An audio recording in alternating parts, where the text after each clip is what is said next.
Assalamualaikum warahmatullahi wabarakatuh.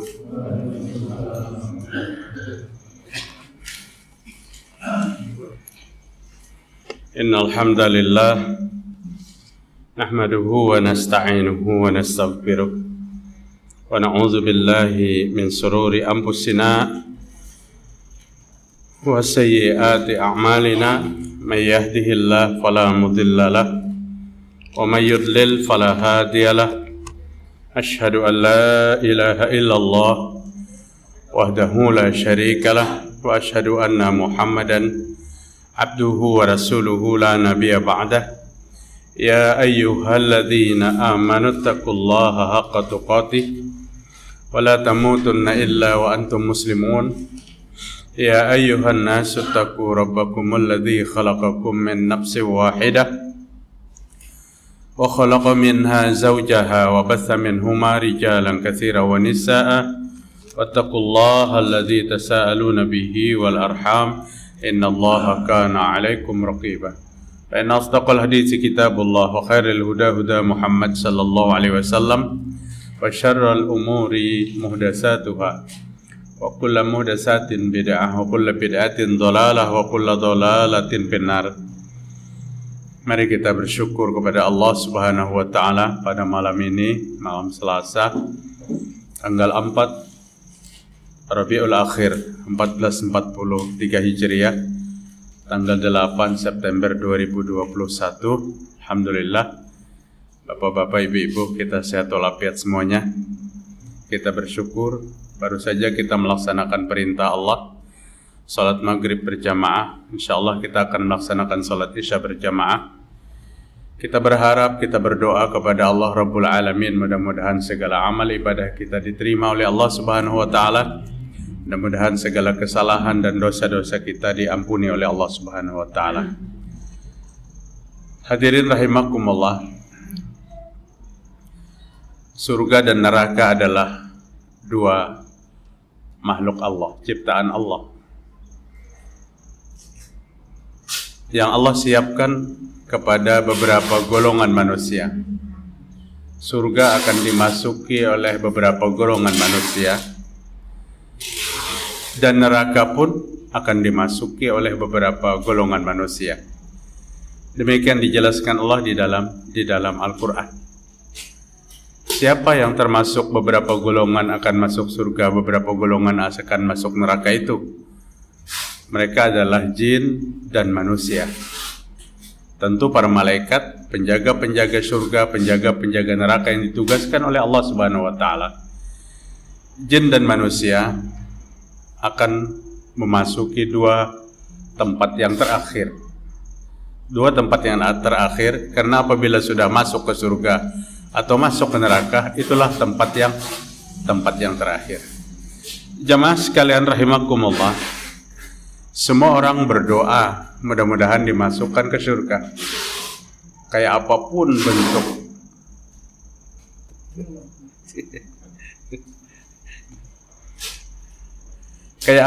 bentuk keburukannya, orang berbuat buruk, pasti orang itu berharap masuk surga. Tidak ada yang menantang masuk neraka. Kalau ada yang berkata, saya siapkan diri saya untuk masuk neraka, hati kecilnya sebenarnya takut dengan nerakanya Allah Subhanahu wa ta'ala. Maka para jamaah sekalian rahimakumullah, Rasulullah sallallahu alaihi wasallam memberikan tuntunan bimbingan kepada kita agar kita dimasukkan ke surga dan dilepaskan daripada api neraka. Jadi begitu banyak kiat-kiat yang Nabi ajarkan lawan kita supaya kita dijauhkan dari dahsyatnya neraka dan dimasukkan ke surga. Tentu kiat-kiat ini ingin kita miliki semuanya seberataan, dan semoga kita yang hadir pada kajian malam ini bujur-bujur dikumpulkan Allah di surganya Allah Subhanahu wa ta'ala. Tema kajian malam ini, ulun ingin sampaikan orang-orang yang diharamkan masuk neraka. Yang menyampaikan ini adalah Nabi Muhammad sallallahu alaihi wasallam.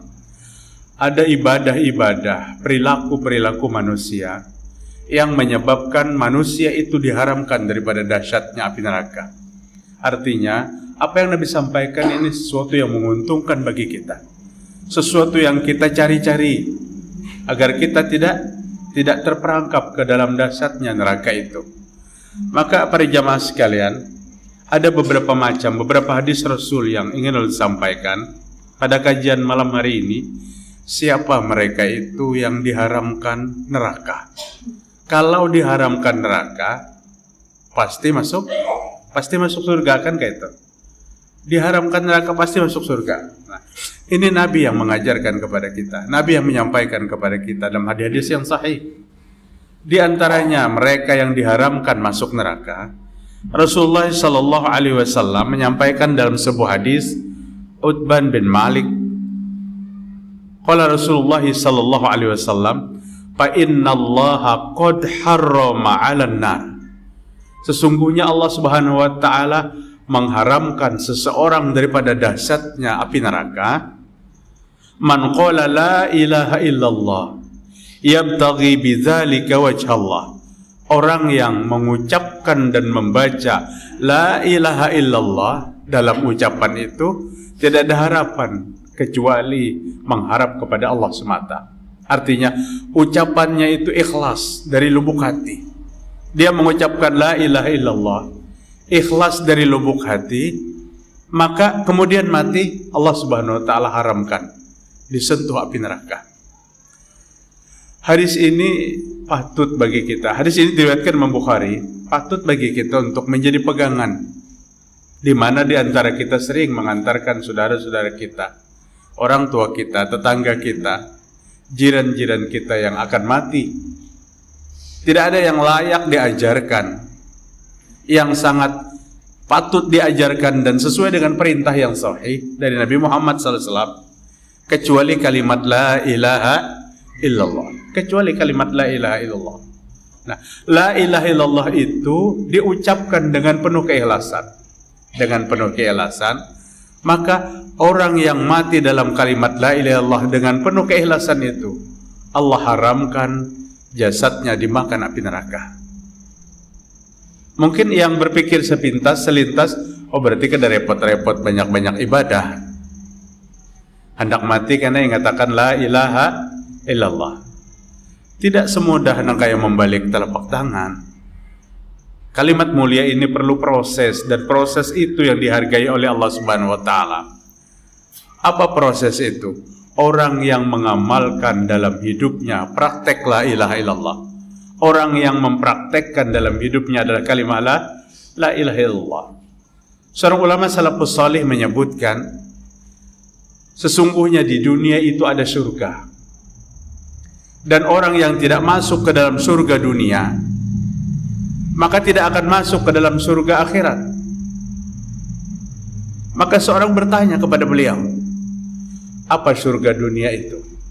Maka beliau sebutkan, surga dunia itu adalah zikrullah, dan zikir yang paling mulia adalah la ilaha illallah. Dua orang A'rabi datang menghadap kepada Nabi Muhammad sallallahu alaihi wasallam. Ja'a A'rabiyani ila Nabi sallallahu alaihi wasallam. Telah datang dua orang A'rabi. A'rabi itu gelar dalam hadis-hadis Rasul, disebutkan Arab dari desa, bukan penduduk Makkah asli, bukan penduduk Madinah asli. Mereka datang dengan menempuh jalan yang cukup jauh, kadang berjalan kaki menuju Nabi Muhammad SAW, tapi mereka beriman kepada Nabi. Dua orang Arab desa ini datang menemui Nabi. Wa qala ahaduhuma, yang satu berkata kepada Nabi, ya Rasulullah, ayyun nasu khair. Wahai Rasul, manusia yang paling baik itu seperti apa? Wa qala al-akhar, yang satunya bertanya lagi kepada Nabi, ayyul amalul khair. Amal yang paling baik itu seperti apa? Yang satu bertanya tentang manusia yang terbaik, yang satu bertanya tentang amal yang terbaik. Dan Nabi Muhammad SAW katakan, khairun nas man tala umruhu wa hasuna amaluhu. Manusia yang terbaik adalah orang yang makin panjang umurnya, makin tua usianya, makin bagus perangainya, makin bagus akhlaknya, makin bagus pekerjaannya dan amalnya. Merujuk kepada hadis ini, rupanya ada manusia yang makin tua makin kada bagus. Umurnya bertambah tua, pekerjaannya lebih daripada kekanakan. Nah, ini bukan gambaran manusia yang terbaik. Dalam hadis lain Rasul menjelaskan, syarrun nas man tala umruhu wa sa'amaluh. Manusia yang terburuk, manusia yang bertambah tua umurnya dan pekerjaannya bertambah buruk. Dan itu manusia yang terburuk. Kemudian Nabi menjawab Arabi yang kedua. Arab yang kedua bertanya, ayyul amalul khair? Wahai Rasul, amal yang terbaik itu apa? Maka Nabi SAW jelaskan, antufariqu minad dunya wa lisanuka la tabun bi dzikrillah. Amal yang terbaik itu di waktu kamu ingin berpisah dengan dunia. Hendak mati artinya, wa lisanuka, dan lisanmu, bibirmu, lidahmu, ratabun bi dzikrillah, basah dengan zikir kepada Allah Ta'ala. Beberapa hadis yang ulun kemukakan pada kajian ini cukup menjadi pegangan kita. Sesungguhnya kalimat yang paling tepat diajarkan kepada orang yang hendak mati adalah la ilaha illallah. Sampai baginda Rasul sallallahu alaihi wasallam mengatakan kalimat itu dibaca di waktu hendak mati, hendak berpisah dengan dunia, lebih baik daripada ibadah 60, 70, 80 tahun. Nah, karena kalimat itu adalah kalimat penentu. Dan ternyata kalimat ini yang diajarkan kepada orang yang hendak masuk Islam. Orang agama yang lain tertarik kepada Islam, dia pelajari Islam, kemudian masuk Islam. Pembuktian dia masuk Islam adalah kalimat thayyibah ini. Dengan persaksiannya, asyhadu an la ilaha illallah wa asyhadu anna Muhammadar Rasulullah. Dan ternyata kalimat ini dituntut oleh Allah Ta'ala untuk diucapkan setiap orang yang hendak mati. Apapun sebelumnya, orang beramal soleh, orang berbuat maksiat, seorang Yahudi, seorang Nasrani, sebelumnya tetap Allah menuntut hendak mati itu ucapkan kalimat thayyibah ini, la ilaha illallah. Sehingga dalam sejarah sampai kepada kita ceritanya, seorang Yahudi hendak mati mengucapkan la ilaha illallah. Apa yang Nabi katakan? Alhamdulillahillazi anqadhahu minan nar. Segala puji bagi Engkau ya Allah yang menyelamatkan Yahudi ini daripada dahsyatnya api neraka. La ilaha illallah itu kalimat terakhir dan kalimat pertama. Karena dia tidak pernah baca kalimat itu sebelumnya. Dia tidak pernah mengenal kalimat itu sebelumnya. Tapi Allah memberikan hidayah pada saat Nabi datang ke rumahnya. Dalam hadis yang sahih ceritanya, Pak. Dan Nabi mendakwahinya. Apa dakwah Rasulullah sallallahu alaihi wasallam? Pada saat Nabi menengok dia sakit dan Nabi berkata, aslim, wahai laki-laki Yahudi, masuk Islam. Diajak oleh Nabi, hatinya tertarik, padahal napasnya sudah tinggal putus. Dia tertarik, kemudian dia masuk Islam. Diucapkannya kalimat itu yang menjadikan Nabi langsung memuji kepada Allah. Alhamdulillahillazi anqadhahu minan nar. Segala puji bagi Engkau ya Allah yang menyelamatkan Yahudi ini daripada dahsyatnya api neraka. Maksud ulun tuh seperti ini, Pak. Apalagi kita nang turun temurun dari nini datu kita sebagai seorang muslim yang la ilaha illallah tidak pernah asing dari kehidupan kita. Tidak pernah asing dari kehidupan kita. Yang kadang-kadang setiap pagi kita masih mendengar kalimat itu dikumandangkan. Artinya banyak orang yang mencintai kalimat yang mulia ini. Tinggal yang dipraktekkannya itu apa? Yabtaghi bidzalika wajhallah. Pada saat mengucapkan itu di hatinya berharap kepada Allah Subhanahu wa taala. Artinya zikir bukan lipstik yang hanya manfaat di bibir, tapi zikir yang bersumber dari lubuk hati. La ilaha illallah, mulutnya, hatinya membenarkan dengan ucapan itu. Perbuatannya sehari-hari membenarkan dengan ucapan itu. Hatinya meyakini bahwa Allah Tuhan yang wajib kita sembah, Karena kata para ulama salafus salih, la ilaha illallah, la ma'budu bihaqqin illallah. Di dalam beberapa hadis pun disebutkan, arti daripada la ilaha illallah itu, tidak ada yang diibadahi kecuali Allah Subhanahu wa taala. Ibadah apapun bentuknya, kalau tidak dialamatkan kepada Allah, maka itu tidak benar. Menurut kalimat ini dan menurut keyakinan kita. Menurut keyakinan kita. Bapak hadirin rahimakumullah. Ini kalimat yang pertama yang menjadikan seseorang itu tidak disentuh oleh api neraka. Kalimatnya apa? Fa innallaha qad harrama 'alan nar. Allah mengharamkan orang yang mengucapkan itu dimasukkan ke dalam neraka. Nauzubillahi min dzalik. Berarti kemana dimasukkannya? Ke dalam surga. Yang kedua, siapa yang tidak disentuh oleh api neraka? Rasulullah sallallahu alaihi wasallam bersabda dari Abdullah bin Mas'ud radhiyallahu an. Qala Rasulullah sallallahu alaihi wasallam, "Ma min 'abdin mu'minin yakhruju min 'ainaihi dumu'in wa in kana misla ra'siz zubab."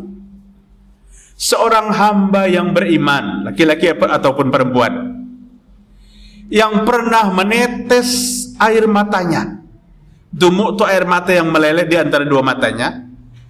Kada deras menetesnya, kada deras. Wa in kana misla ra'siz zubab, sekalipun keluar setetes air mata hanya seperti kepala lalat. Beda nang betetang hari menangis bangkur mata. Beda. Ini sekali aja selintas keluar air mata di pipinya seperti kepala lalat. Kenapa jadi keluar air mata itu? Min khasyatillah, pada saat dia takut kepada Allah Ta'ala. Menangisnya karena takut lawan Allah. Tangisan ini saling ngalihan dicari, Pak. Nang menangis takut karena Allah tuh ngalih dicari. Lamun 5 hari, 2-3 hari kada berduit kemudian menangis, itu rancak. Tapi menangis karena takut kepada Allah sulit. Harus dikuatkan dengan amal ibadah dan hidayah daripada Allah Subhanahu wa taala. Dalam hadis Nabi yang lain dari Abu Hurairah, Nabi bersabda, Imam Bukhari meriwayatkan hadisnya, 7 golongan yang ditempatkan oleh Allah pada hari kiamat pada kelas VIP. Kenapa di kelas VIP? Karena kelas itu yang paling nyaman di dunia ukurannya. Jadi Allah menyambat VIP itu. Hadisnya memang kada menyebutkan VIP. Artinya pada hari itu orang kepanasan. 7 golongan ini kada ada yang panasnya. Kada panas, sejuk melewati hari yang panas itu. Dari 7 golongan ini, salah satu di antaranya rajulun dzakarallahu khalian faqadat aina. Seseorang yang duduk di tempat yang sepi, kemudian mengingat kepada Allah dan melelehlah kedua air matanya. Menangis karena takut kepada Allah. Apapun tangisannya. Tangisannya umpamanya apa? Mengingat 30 tahun yang lewat, dia terperangkap ke dalam dosa-dosa besar. Dia melakukan kemusyrikan. Dia menjadi pemuda-pemuda yang mabuk tiap malam 30 tahun yang lewat. Dia menjadi laki-laki yang senang berzina. Kada gampang-gampang dosa seperti itu. Nabi SAW katakan, seorang penzina laki-laki dan perempuan berzina, maka semua imannya keluar. Artinya di waktu melakukan perzinahan itu kosong imannya. Maka apabila mati sedang berzina, mati dalam keadaan tidak beriman, karena imannya keluar. 20 tahun setelah itu dia sadar apa yang pernah dia lakukan. Begitu berat kemaksiatannya. Kemudian dia taubat, duduk menyendiri, dia panggil Allah Subhanahu wa taala dalam lubuk hatinya. Dia ceritakan dalam perasaannya bahwa sesungguhnya dia melakukan kejahatan yang luar biasa. Kemudian Allah mengampuni atas dosa itu. Maka iman yang keluar 20 tahun yang lewat itu dikembalikan lagi kepadanya. Kayak apa baiknya Tuhan kita tuh, nah. Baiknya Allah Subhanahu wa taala kita. Apabila sudah keluar, dikembalikan lagi imannya. Beda pada saat yang keluar itu dosa. Pada saat yang keluar itu dosa, kadang ada ceritanya dosa itu dikembalikan lagi. Orang sakit diampuni dosanya, setelah sembuh dosa tidak dikembalikan lagi. Para jamaah sekalian rahimakumullah, Nabi SAW katakan, air matanya yang keluar sekalipun semisal kepala lalat, tapi menangisnya karena takut kepada Allah Subhanahu wa taala, maka Allah taala haramkan wajahnya, mukanya, jasadnya, illa hurrimallahu 'alan nar. Hadis diriwayatkan Imam Tirmidzi dan Ibnu Majah. Allah haramkan jasadnya disentuh api neraka. Hadis yang lain sesama dengan hadis ini, ainani la yamassuhun nar. Imam Bukhari meriwayatkan hadisnya. Dua mata yang tidak disentuh oleh api neraka. Ainun bakat min khasyatillah wa ainun sahirat fisabilillah. Mata yang menangis karena takut kepada Allah Subhanahu wa taala, dan mata yang tidak tidur berjaga-jaga menjaga pasukan dalam jihad di jalan Allah Subhanahu wa taala. Sementara pasukan yang lain terlelap, capek, lelah, berbaring, duduk. Ada beberapa orang yang ditugaskan untuk menjaga pasukan itu, yang siap siaga semalaman suntuk kada guring-guring. Maka mata-mata ini tidak akan disentuh oleh api neraka. Jamaah rahimakumullah, begitu banyak yang sampai kepada kita, amal-amal, ibadah-ibadah yang sungguh memberikan keuntungan yang luar biasa. Karena tidak ada keuntungan yang lebih besar alam akhirat itu kecuali lepas daripada neraka, dan tidak ada kecelakaan yang lebih besar kecuali dicampakkan ke dalam neraka. Itu kecelakaan yang abadi, kecelakaan yang lebih besar. Menghadapi proses ini di akhirat yang ujungannya akan dihadapkan kepada surga atau neraka, tapi sebelum masuk ke dalam surga atau neraka, terlihat sudah dalam perjalanannya di padang mahsyar. Dan perjalanan padang mahsyar, ada yang berjalan seperti berjalan kaki, ada yang diseret, ada yang kepala yang berjalan, dan seterusnya. Itu proses-proses dahsyatnya padang mahsyar. Berapa tahun? 10, 20, 50? Tidak, 5.000 tahun perjalanan itu. Dan gambaran seseorang akan masuk neraka itu akan tergambar pada waktu itu. Di alam kubur saja sudah dirasakan bagi calon-calon penghuni neraka. Maka di akhirat kelak di hari kiamat ada beberapa penyesalan yang tidak kesampaian, yang diucapkan oleh orang-orang, oleh manusia baik kafir maupun Islam. Karena ada penyesalan orang kafir dan ada penyesalan orang Islam. Penyesalan orang kafir apa di antaranya? Rubama yawaddul ladzina kafaru law kanu muslimin. Rubama yawaddul ladzina kafaru law kanu muslimin. Itu penyesalan orang kafir hari itu. Mereka menyesal habis-habisan. Kenapa dulu waktu di dunia tidak Islam? Kenapa tidak Islam? Ini yang kafir dari lahir turun temurun. Beda lagi nang Islam kemudian pindah jadi kafir, itu makin banyak lagi penyesalannya. Kenapa dulu waktu aku hidup di dunia tidak Islam? Bapak-bapak, ibu-ibu, bermanfaatkah penyesalan ini? Sama sekali tidak bermanfaat. Karena tidak ada yang Allah persilahkan. Kalau kayak itu, kembalilah kamu ke dunia sehari dua hari, masuk Islam dulu. Tidak ada yang seperti itu. Tidak ada yang seperti itu. Kadang-kadang dibulikakan untuk masuk Islam. Artinya penyesalan berkepanjangan yang pertama. Kemudian penyesalan orang kafir yang kedua. Wa qala al-kafiru ya laitani kuntu turaba. Wa qala al-kafir, dan orang kafir berkata, ya laitani kuntu turaba. Kenapa ya Allah aku dijadikan manusia? Maka tanah aja dulu, kada ada masalah sampai hari ini. Ada manusia yang menyesal dijadikan manusia. Ada manusia yang menyesal dijadikan manusia. Ya Allah, kenapa aku dijadikan manusia? Kada dijadikan tanah saja. Kenapa penyesalan itu? Karena beratnya tanggung jawab dalam perjalanan kehidupan. Kehidupan sebentar 60 sampai 70 tahun. Tapi pertanggungjawabannya ribuan tahun. Masa-masa yang akan datang. Masa yang akan datang akan dipertanggungjawabkan. Sehingga seorang kafir berkata, jika dijadikan tanah saja, tidak dijadikan manusia, maka tidak ada tanggung jawab itu. Tapi karena dijadikan manusia, maka dia menyesal, mengatakan kepada Allah, ya laitani kuntu turaba. Ada lagi penyesalan orang Islam. Orang Islam laula akhartani ila ajalin qarib fa asaddaqa wa akum minas salihin.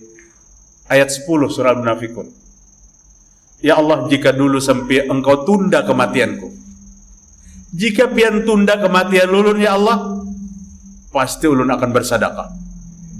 Fa asaddaqa, hamba akan bersedekah ya Allah. Artinya apa nih? Dititipi harta yang banyak oleh Allah, harta yang cukup oleh Allah, tapi malas bersedekah. Maka sebelum terjadi di akhirat, kenapa kada ditunda kematian? Kematian itu tidak ada tunda menunda, karena ketentuan ajalnya dari Allah Subhanahu wa taala, dan malakal maut datang tepat waktu. Kada ada yang ditunda-tunda. Apabila sampai ajal mati, dicabut oleh malakal maut. Sehingga seolah-olah dia berkata kepada Allah, kenapa ulun kada ditunda sedikit saja, sehari atau 2 hari? Jika ditunda kematianku ya Allah, fa'asaddaqa, maka hamba akan bersedekah. Jadi seseorang yang memiliki kemampuan untuk bersedekah kemudian tidak bersedekah akan menyesal di akhirat. Menyesal yang habis-habisan, sampai minta kembalikan kepada Allah, sampai berkata kenapa cepatnya mati itu datang, sehingga tidak sempat bersedekah.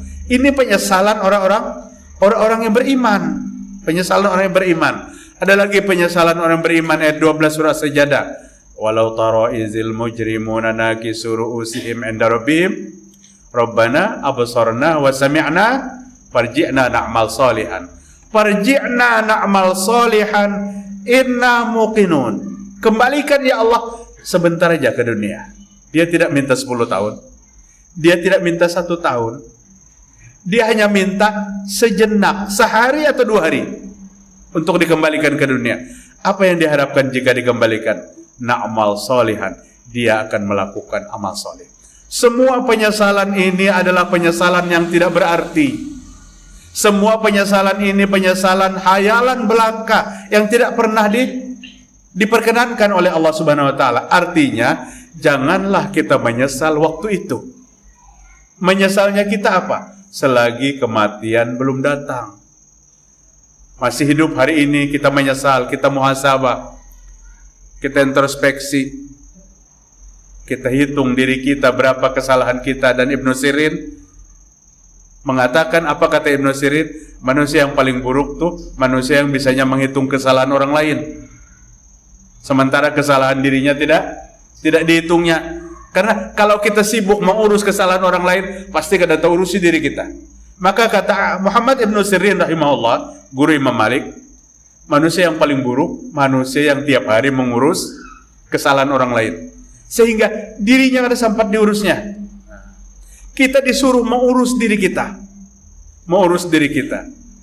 Umar bin Khattab radhiyallahu anhu berkata, hasibu anfusakum qabla an tuhasabu.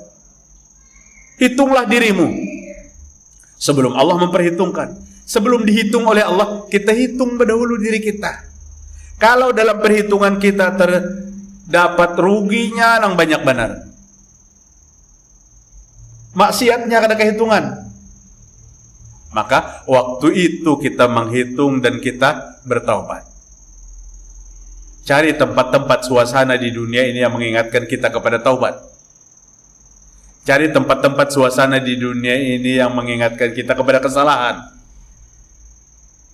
Kalau seben minggu ke pantai, kada tapi ingat dosa, kada keingatan. Tiap hari Minggu, tiap hari Ahad tulakan ke pantai seperanakan. Kada melarang penglon, kada melarang. Cuman lambat lewat suasana ini mengingatkan kita kepada dosa kita, supaya kita ingat lawan dosa apa? Apabila orang bawa jenazah ke kubur, umpati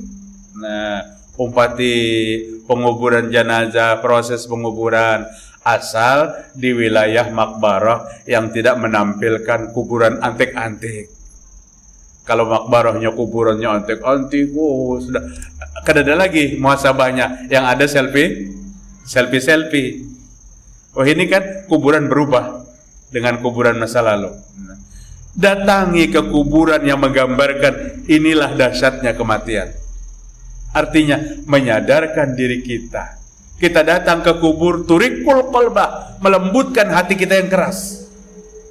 Lewat ini kita bawa, bukan lewat hal-hal yang tidak bernilai ibadah dan penyadaran sedikit pun. Karena apa para jamaah sekalian? Setiap kita manusia akan menghadapi kematian. Para sahabat Nabi Sallallahu Alaihi Wasallam masa lalu, bagaimana perjuangannya dalam memperjuangkan negeri akhirat yang aman dan damai? Seorang laki-laki datang kepada Nabi Muhammad Sallallahu Alaihi Wasallam. Beberapa hari lagi Nabi akan berhijrah dari Makkah ke Madinah.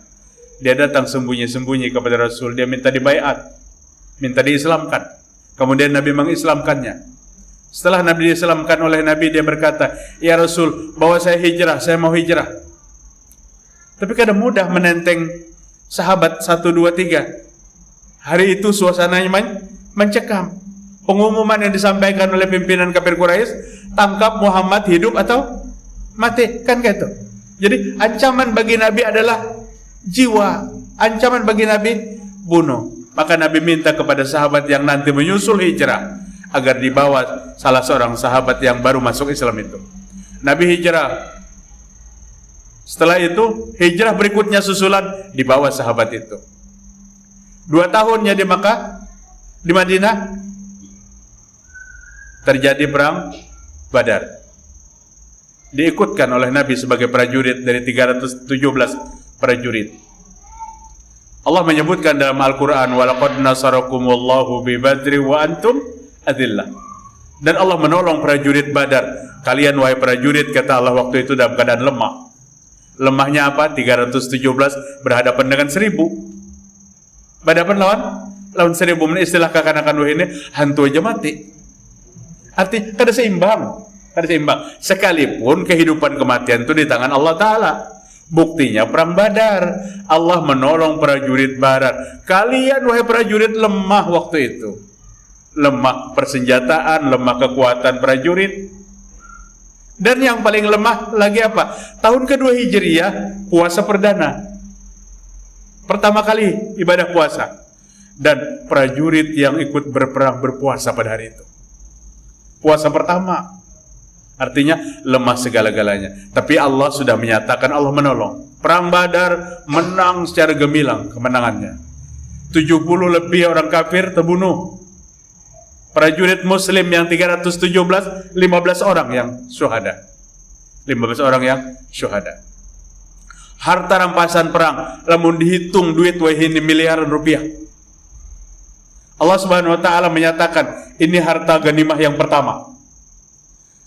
Peristiwa yang pertama, pembagiannya mulai bingung. Kayak apa membaginya? Siapa tukang baginya? Allah turunkan ayat 1. Surah Al-Anfal.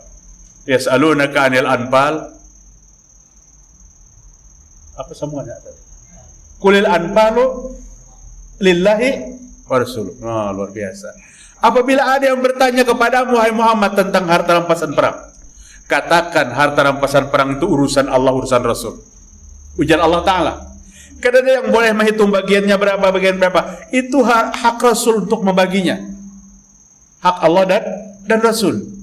Nabi mulai membagi harta rampasan perang yang begitu banyak.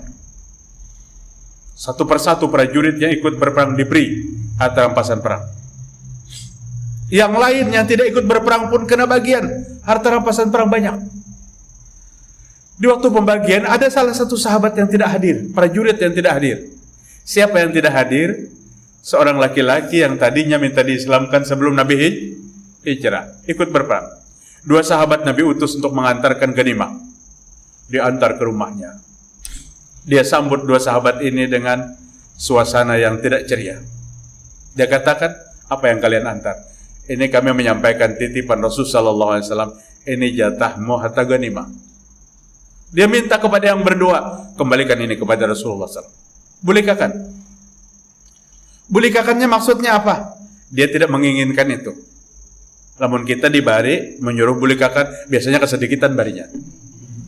Bulikakan ini. Entah kada kayak itu, entah lebih banyak pada itu umpamanya kan gitu. Ini bulikakan jadinya, dibulikakan. Dia menyusul sahabat yang berdua. Dia datang menghadap kepada Nabi Muhammad SAW. Ya Rasul, saya dikasih apa? Ghanimah, kata Nabi. Harta rampasan perang. Seperti prajurit yang lain. Ya Rasul, saya berperang bukan untuk minta ghanimah. Saya berperang bukan untuk minta harta rampasan perang. Bukan itu yang saya inginkan, wahai Rasul. Terus kata Nabi, kamu masuk Islam untuk apa? Suatu hari nanti satu anak panah tertancap di dadaku dan aku mati dalam keadaan syahid. Itu yang kuinginkan, ku masuk Islam. Setahun berikutnya terjadi perang Uhud. Perang Badar, perang Uhud terjadi. Nabi berkata kepada laki-laki itu, apakah yang kamu ucapkan itu keluar dari lubuk hatimu? Bujurkah nangi kamu ucapkan itu? Benar, wahai Rasul. Jika kamu mengeluarkan ucapanmu itu dari lubuk hatimu, maka Allah akan kabulkan permintaanmu, kata Nabi Muhammad SAW. Allah akan bayar lunas apa yang kamu inginkan. 1 tahun berikutnya terjadi perang Uhud. Sahabat itu ikut lagi berperang. Qadarullah, perang Uhud kalah umat Islam. Dengan apa? 50 prajurit pemanah di Jabal Rumat tidak mengindahkan pesan Nabi Muhammad SAW. Itu kan, Nabi berpesan nih para pemanah, sekalipun kami di bawah sudah dimakan burung, kalahnya tuh nah, jangan turun, tetap aja di atas Jabal Rumat. Tapi waktu peperangan berkecamuk terjadi, strategi perang diatur canggih oleh Nabi Muhammad SAW, tergambar oleh yang ada di atas Jabal Rumat nih kemenangan. Orang kafir sudah tunggang langgang ke sana dan ke sini. Maka berdebat yang di atas Jabal Rumat. 40 menginginkan untuk turun, membantu yang ada di bawah. Sahabat yang ada di atas, nama ke-10 dari sahabat yang masuk surga, Abu Bakar, Umar, Utsman, Ali, Talha bin Ubaidillah, Sa'ad bin Abi Waqqas, Sa'id bin Zaid, Abdurrahman bin Auf, Jubair bin Amir bin Jarrah. Amir bin Jarrah termasuk prajurit yang 50 pemanah. Amir bin Jarrah, Abu Ubaidah berkata kepada mereka, kita tunggu di atas Jabal Rumat. Karena Nabi kita SAW berpesan kepada kita, sekalipun yang di bawah itu kalah tunggang langgang, sudah dimakan burung, maka jangan turun sebelum ada perintah Nabi Muhammad SAW. Yang 40 mengatakan, kita sudah menang. Orang kafir sudah kocar-kacir. Maka 40 tuh turun. Tinggal di atas Jabal Rumat 10 orang. Khalid bin Walid waktu itu jadi panglima perang di pihak orang kafir, memutar sebelah kiri Jabal Rumat. Nah, kemudian dia masuk dari belakang, dibunuhnya yang 10 orang di atas Jabal Rumat. Kemudian turun ke bawah, yang 40 juga termasuk orang yang terbunuh. Sebagian daripada pemanah yang turun ke bawah juga terbunuh. Jadi mereka termasuk orang-orang mati syahid. Inilah kemuliaan pesan Nabi. Maka jika kita ingin selamat, perang Uhud jadikan pelajaran bagi kita. Apa yang Nabi pesankan kepada kita? Tamassak, kata Nabi, pegang teguh-teguh. Kemudian gigitlah sunnahku itu bin nawa dengan gigi geraham. Jangan pernah longgar. Perang Uhud selesai. Para sahabat mulai mengumpulkan prajurit-prajurit yang gugur. Salah satu di antara yang gugur adalah sahabat yang tadi minta kepada Nabi Muhammad SAW. Dia berperang hanya untuk syahid. Nabi datang dan berdiri di samping jenazahnya, dan Nabi katakan kepada Allah Subhanahu wa taala, ya Allah ya Rabb, dia Islam untukmu, dia hijrah untukmu, dan dia jihad untukmu. Dan Allah membalas keinginannya. Inilah nilai sebuah jihad yang terjadi. Makanya dalam sebuah hadis dari Abu Absin Abdurrahman bin Jabar qala sallallahu, manik tabarrat qadamahu manik tawrat qabanahu abdin fi sabilillah fatamasahun nar. Debu-debu yang menempel di kaki-kaki orang yang berjihad di jalan Allah itu tameng daripada api neraka. Kaki yang berdebu, ya jelas berdebu karena di sana padang pasir, hempasan kuda-kuda perang bertebaran. Kemudian debu-debu yang dihirup oleh seseorang yang bernapas ke dalam hidungnya, maka itu menjadi tameng api neraka. Jamaah rahimakumullah, itulah orang-orang yang tidak disentuh oleh api neraka. Orang yang mewakafkan dirinya untuk jihad di jalan Allah Subhanahu wa taala. Sekalipun hari ini jihad kita kadang seperti itu. Kita tidak lagi memanggul senjata. Kita tidak lagi berperang. Kita dituntut keistiqomahan dalam jihad, keistiqomahan dalam memegang teguh Islam. Kita hijrah daripada syirik kepada tauhid. Kita hijrah daripada bid'ah kepada sunnah. Kita hijrah daripada maksiat kepada taat. Hanya itu yang dituntut kepada kita hari ini. Jika kita istiqomah dengan itu semua, maka kita akan mendapatkan nilai yang sama dengan orang yang berjuang pada masa-masa yang lalu, yang mereka rela mengorbankan jiwanya di jalan Allah Subhanahu wa taala. Kemudian yang terakhir, siapa yang tidak disentuh api neraka? Anas bin Malik berkata, sami'tu Rasulullah SAW yaqul, man shalla yawma snataini asyara rak'atan haramallahu lahamahu 'alan nar. Hadis sahih diriwayatkan Imam An-Nasa'i. Dari Anas bin Malik mengatakan, siapa yang salatnya 12 rakaat sehari. Siapa yang salat 12 rakaat sehari, maka Allah mengharamkan jasadnya daripada api neraka. Kalau salat 5 waktu itu 17 rakaat. Artinya ini bukan salat 5 waktu. Ini adalah sunnah-sunnah rawatib. Di mana letaknya 12 rakaat? 4 rakaat sebelum zuhur, 2 rakaat sesudah zuhur, 2 rakaat sesudah maghrib, 2 rakaat sesudah isya, 2 rakaat sebelum subuh. Persis 12 rakaat.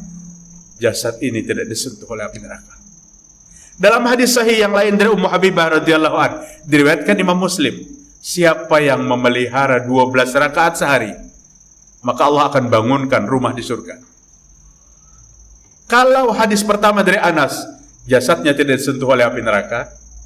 Kalau hadis yang kedua dari Ummu Habibah radhiyallahu anha, dibangunkan rumah di surga. Beratkah gaweannya? Kada berat, tapi tidak semua bisa melaksanakan. Ada aja yang menghalangi.